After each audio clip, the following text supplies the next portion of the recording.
Buenos días. Nosotros somos el equipo número 2 conformado por Evelyn, Vania, Diana y Natalie. Nuestro tema a tratar va a ser la aplicación de los principios de la seguridad y protección del ambiente en el laboratorio. El objetivo de nuestra presentación es mostrar la aplicación de los principios de seguridad y cuidado del ambiente aprendidos en clase. Nuestra definición es aplicar los principios de la seguridad y cuidado del ambiente en la práctica de laboratorio que hemos visto a lo largo del semestre, llamada separación de mezclas mediante métodos físicos. A continuación podemos observar diferentes diagramas de flujo de los métodos de separación, pero nosotras nos vamos a enfocar en 3. Disolución es uno de ellos. Como podemos observar al principio, utilizamos un brazo de precipitado de 150 mililitros y terminamos con una disolución utilizando el sulfato de cobre que colocamos al inicio. Cristalización y sublimación es otro de ellos. Como podemos observar, vertimos un sólido con capacidad de sublimarse y al final colocamos los desechos según su clasificación. Anterior de esto, retiramos el vidrio de reloj y observamos los cristales. Aquí está todo el proceso que llevamos a cabo. Extracción es uno de ellos también. Como podemos ver, mezclamos volúmenes iguales de soluciones diluidas de yodo y nitrato cúprico y al final se concentran las soluciones para ser enviadas como tratamiento. Destilación. Y aquí está una tabla que muestra los peligros y los riesgos de los diferentes métodos de separación. Una vez más nos enfocamos en 3. Disolución. Como podemos observar, los componentes de las mezclas no se distinguen a simple vista. Ese es el peligro y el riesgo es no distinguir sustancias químicas riesgosas. Sublimación, un sólido con propiedades tóxicas, absorber vapores tóxicos y extracción. Por último, líquidos volátiles inflamables sería el peligro y el riesgo sería una sobrepresión en el montaje, ya que puede ocasionar incendios. Y aquí están más. Y aquí están los estados físicos de las sustancias. Una vez más les vamos a hablar sobre los más peligrosos, que serían la naftalina, el sulfato de cobre. Por ejemplo, el sulfato de cobre tiene una toxicidad aguda por ingestión o vía cutánea, mientras que la naftalina tiene efectos cancerígenos y nocivos por ingestión. Es un sólido inflamable, toxicidad en organismos acuáticos como peces, algas. El yodo, que también es corrosivo e irrita cutáneamente, lesiones oculares graves o también da irritación ocular, toxicidad específica, derrames en aguas residuales. El cloroformo es otro de los más peligrosos, ya que tiene una toxicidad aguda por inhalación u oral, toxicidad para la reproducción, lesiones oculares graves o irritación ocular, y da contaminación de los desagües y de las aguas superficiales y subterráneas. Etanol 95%. Buenos días, soy Diana García y les voy a hablar sobre la unidad número 4. Esta tabla es igual que la anterior, solamente con dos columnas nuevas que son las condiciones de almacenamiento y si es incompatible con.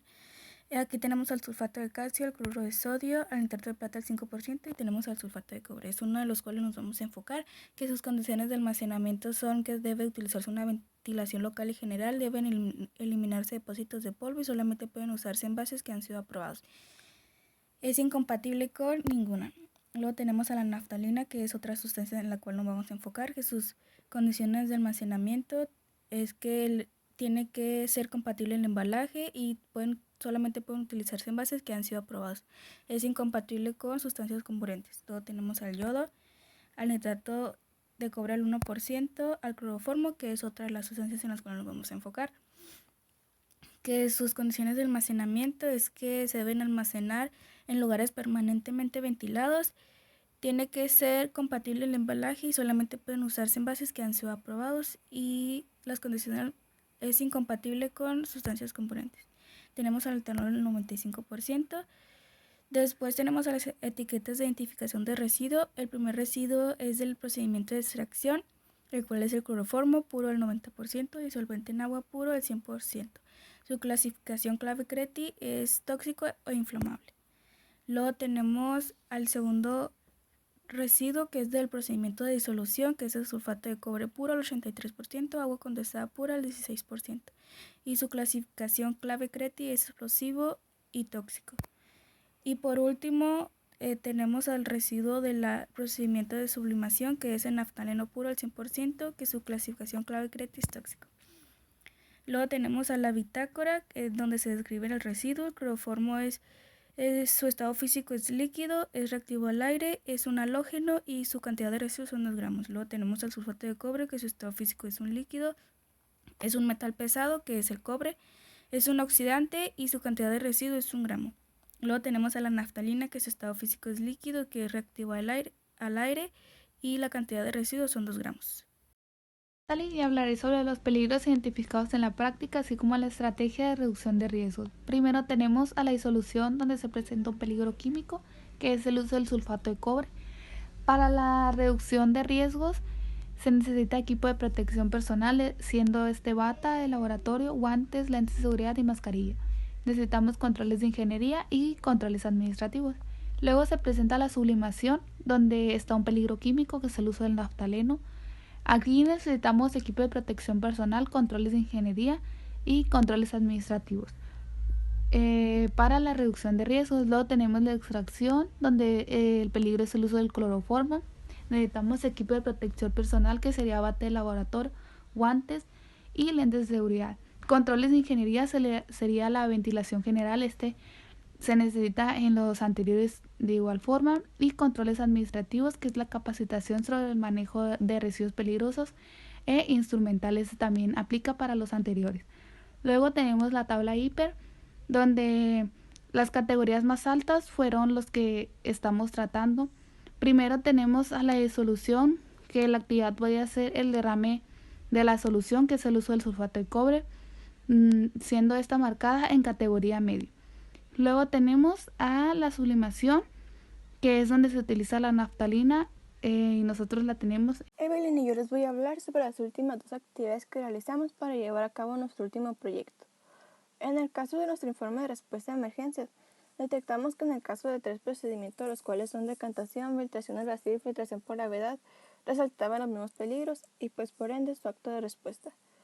En el primer peligro detectado, que fue la cortadura, estuvo presente en todos los procedimientos y no solo en los que mencioné anteriormente, y esto se trató de la siguiente manera.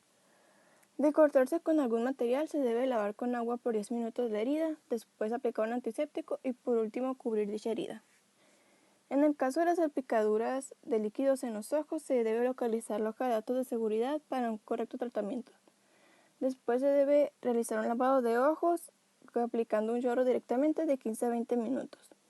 En el caso de una salpicadura de material, se debe evitar cerrar el ojo y se debe proceder a retirar el trozo de material, para después acudir con un profesional de la salud.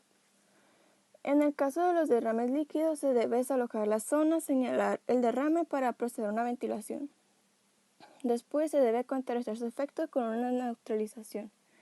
Y en el caso de que el líquido sea inflamable, se debe utilizar solventes inflamables para así proceder a levantar los residuos.